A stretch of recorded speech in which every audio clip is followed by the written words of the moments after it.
Hello and welcome to our channel. Thank you for taking some time to listen to the Dhamma.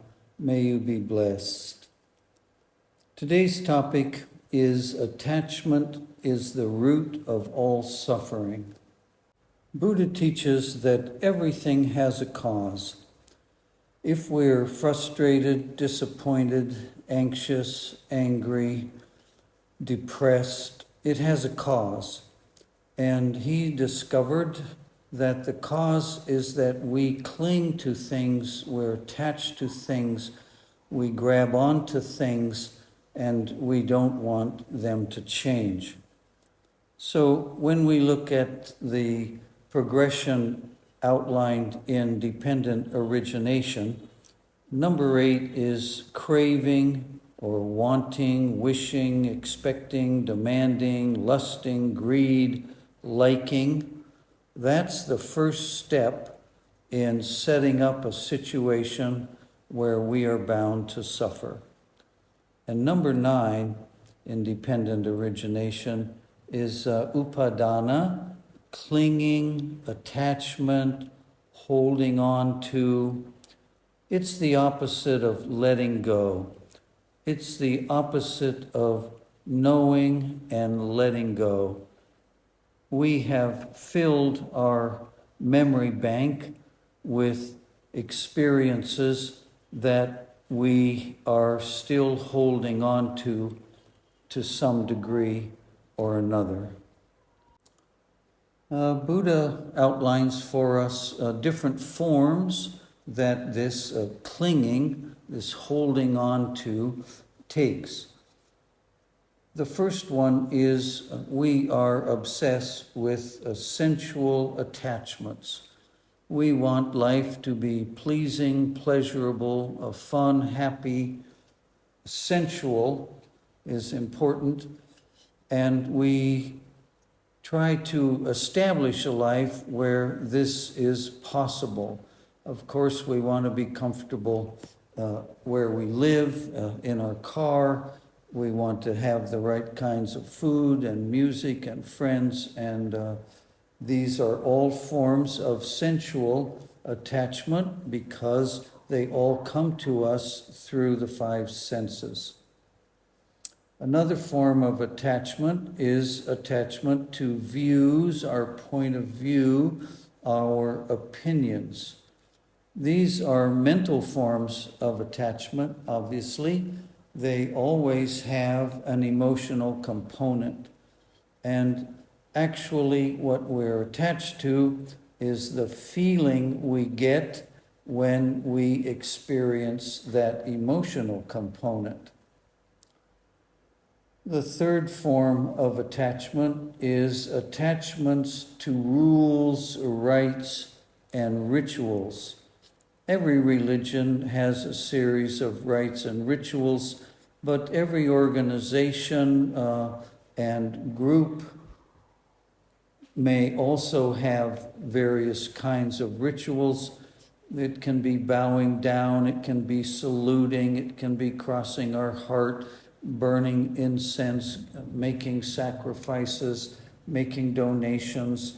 Whatever these rites and rituals may be, we often are deluded into thinking that acting in the way that the ritual prescribes somehow will magically perform a miracle, helping to bring about our sense of happiness and well-being.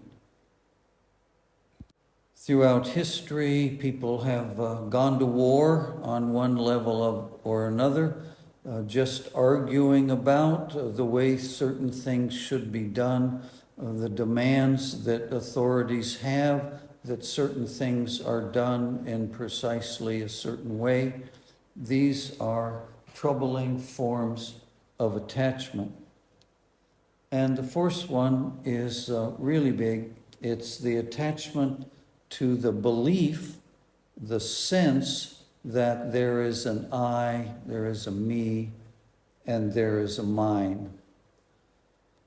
it would seem that it's a great deal easier giving up some rite or ritual, some sensual indulgence, some opinion or point of view that we have than it is to give up in the belief that I really am a person.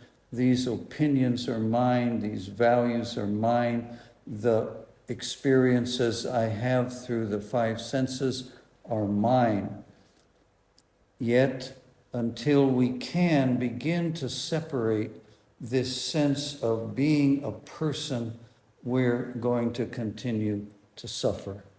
It's just a natural part of this sense of being a human that we cling to feeling good, to sensuality, to being comfortable, and that we are equally attached to our personal opinions, our rigid convictions, the infatuation with certain theories. I'm thinking of all of these theories that people are espousing on the internet and how deeply attached they are to them, the opinions that political parties hold that end up in violence,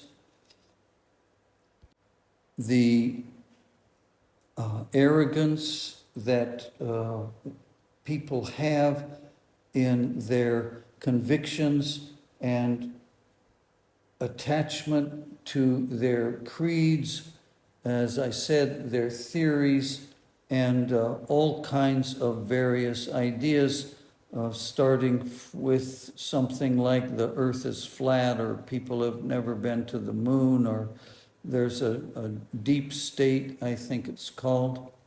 At any rate, if we don't spend some time noticing in our meditation the kinds of things that we're attached to, especially things like opinions, we won't ever be able to liberate ourselves from them. There's a saying in Zen Buddhism, we can't keep birds from flying over our head, but we can prevent them from nesting in our hair. So the birds in this story are our opinions, even our memories, our expectations, and they arise and pass away naturally. There's absolutely almost nothing we can do about it. They come uninvited and they leave according to their nature. But we can learn to just observe and not get infatuated with them, not get attached to them, not let them spiral into all kinds of sankharas, all kinds of mental fascinations. The fact is that there is nothing in the universe that is not in a constant state of flux. I took a biology class once in university. It was entitled, "The Only Constant is Change." Now we can see that our hair grows, our fingernails grow, we age, sometimes we're sick, sometimes we're well. There's morning, noon, and night. There's seasons, changes in the weather.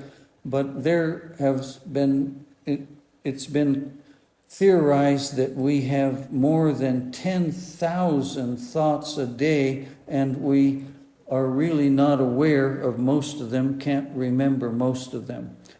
The point is here, we must begin to see that everything is in a state of flux, and the attempt to hold it, to stop it, to make it last longer than it will naturally last according to the laws of nature is bound to fail.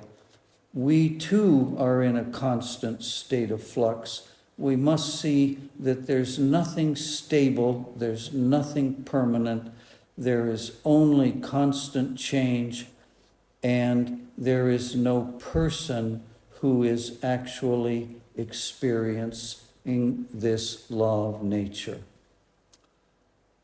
Thank you for listening. I welcome on all suggestions you might have for improving the channel and suggestions you might have for topics of interest to you.